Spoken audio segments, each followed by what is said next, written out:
The first one, a ball is thrown upwards from the roof of a building. The vertical height of the ball from the ground in meters after t seconds is given by this function. This is what we call your placement function. This function tells you where the ball is in regards to time. At time this, your ball is this tall. At time this, your ball is down here. So then when you find the derivative, this is your slope function, but it also, the derivative brings you from the placement to the velocity, right? The rate of change, the speed, the slope, right? The distance over time aspect of slope, which is speed. Your derivative takes you from placement to velocity, which is really cool, used in physics all the time. Okay, so find the initial velocity. Well, an initial velocity, initial means time is zero, right? So time is zero. So if we wanted to find the velocity, we would use our derivative function to find the initial velocity. So we would find h prime of 0. If we wanted to know where the ball was, the placement of the ball initially, like how tall was the ball at the beginning, we would use our placement function h of 0. But we want to know what is our speed at the beginning. In other words, how fast, what was the force that left the hand as the ball was pushed out. H of 0, h prime of 0. So negative 9.8 times 0 plus 18, which is just 18. Now, since it is velocity, we're using our derivative. It's a rate of change. We need to talk about what the units are here that we're comparing. So we're still comparing the change in your y over the change in your x from the original, right? So the original was the change in height in meters after a certain number of seconds. So your velocity here is meters per second. So initially, as the ball left the hand, it was leaving at a force or a speed of 18 meters per second. Find the time at which the velocity of the ball is 0. So remember that the velocity, this one can be really tricky because you would think velocity is 0 while the ball has stopped. And yes, in some cases, you could be correct in that. But the idea is that the slope of the tangent line is 0. And that always happens when there's a change in behavior, that you have been pushed up and gravity and all sorts of other forces are slowing that ball down. And eventually it slows it down enough that it stops it. And then gravity takes over as the force and drags it down. So when the derivative is equal to 0, when the slope or the velocity is equal to 0, we're talking about a change in behavior. We're no longer increasing and now we're decreasing. And that moment is the vertex at that point. So we're first going to find the time in which the velocity is 0. So we're trying to find when h prime of t equals 0. In other words, when the derivative equals 0. So first we're going to find, we're going to set the derivative function equal to 0. I would like for you to go ahead and solve for t. I would add 9.8t to both sides and then divide 18 by 9.8, and you end up getting that t is 1.84 seconds. So at 1.84 seconds, the speed is 0. And what that really means, if we're trying to figure out like what's happening in this situation, is at 1.84 seconds, the ball changes behavior.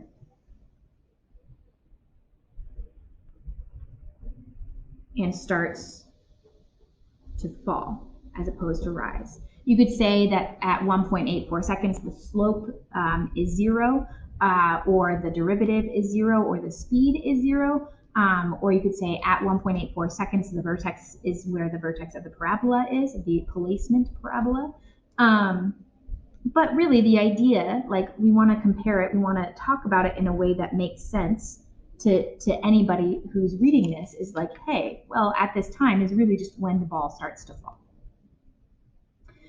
Find the velocity of the ball at the moment that it hits the ground. So this is bringing in two ideas here. It's bringing in the idea of the ball hitting the ground, which we've talked about a lot with parabolas. We've talked about this already, of like, oh, well, the ball hits the ground when the equation's equal to 0. The height is 0, and there you go. Now we have already set our derivative equal to 0, but that means that the speed is 0. And really, when the ball hits the ground, the speed is not 0. The speed might be the fastest it's been so far because gravity has been increasing its speed as it falls, right? So when it hits the ground, right as it hits the ground, it has a pretty high speed. So our speed wouldn't be equal to 0. Our placement is equal to 0. So knowing when to use your placement and when to use your velocity is going to be the tricky part about these problems. So we want to first find hits the ground,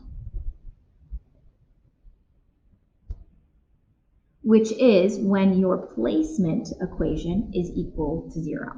So my placement equation is equal to 0.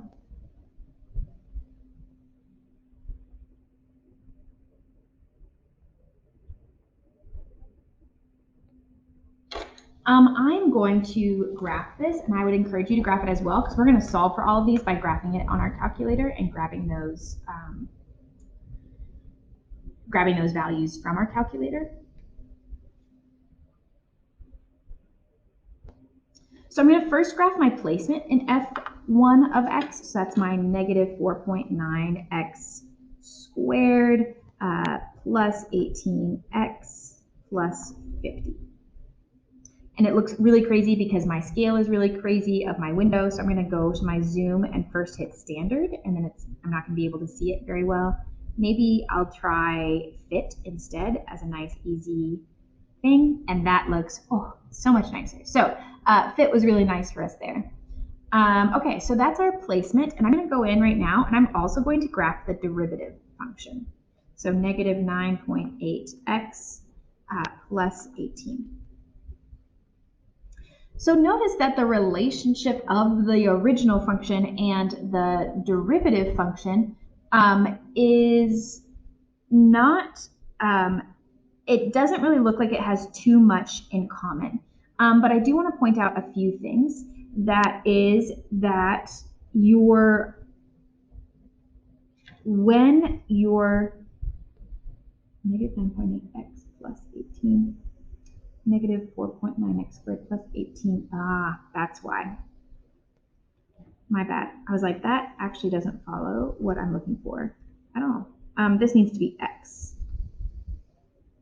So then now I'm going to go back and zoom fit it. You guys at home are probably like, that doesn't look anything like mine. Okay, so it's a little bit wonky because I zoom fit it twice, and so now it's a little strange. I could go back to standard and then zoom fit and maybe get a better idea, but I think this is fine.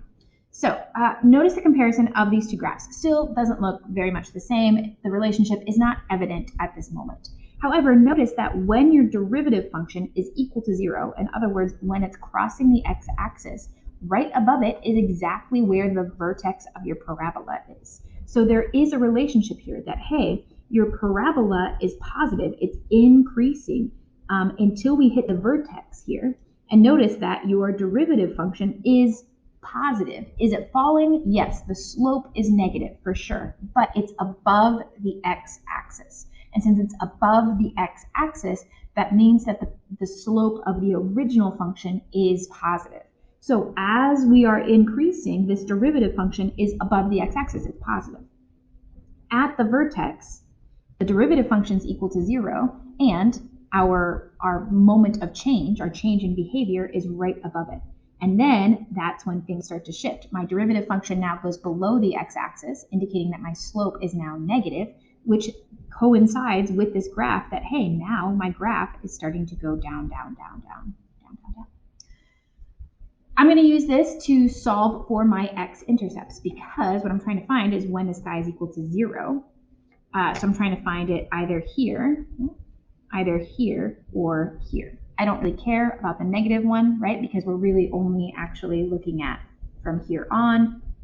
So I'm just going to find where it is right there. So I'm going to analyze my graph and find my 0. Your 0 is your x-intercept. Graph, first it says, hey, which graph? Because now I have 2. I click on the one that I want. Lower bound means I just need to be to the left of it. Upper bound just need to be to the right of it, and it's right there. As always, if you have a hard time seeing it, click and hold. Press enter on that, and there we go. So again, there are two answers. It is a parabola. It means it'll have two x-intercepts at most. It could have 1 or 0, but it has 2 at most. And so we only care about this positive one, which is 5.52. So this means that at 5.52 seconds, the ball has hit the ground, which is good. We now know when the ball has hit the ground, but the question is, find the velocity. So this is only step 1. Step 2 is, what's the velocity at that time? What is h prime of 5.52? We're going to use our calculator again because, hey, we've got them both graphed, so this is super nice. I'm going to hit menu and trace, graph trace. Right now, I'm on the blue graph because I've got a blue x, and I know that in order to find the y value when x is 5.52, I just scroll down or up and it brings me to the other one, and then I can just type 5.52, enter, and then it gives me the point. My derivative, or my y value, the slope at 5.52, so at this point, the slope is negative 36.1 meters per second. Negative slope, is it weird? Yes, all it's indicating is that our slope or our speed means it's going down as opposed to it going up. But we do leave it negative, which is something that's a kind of a about face from what we've done before, but it is negative, and so we will keep it negative. And that's all we're going to do today.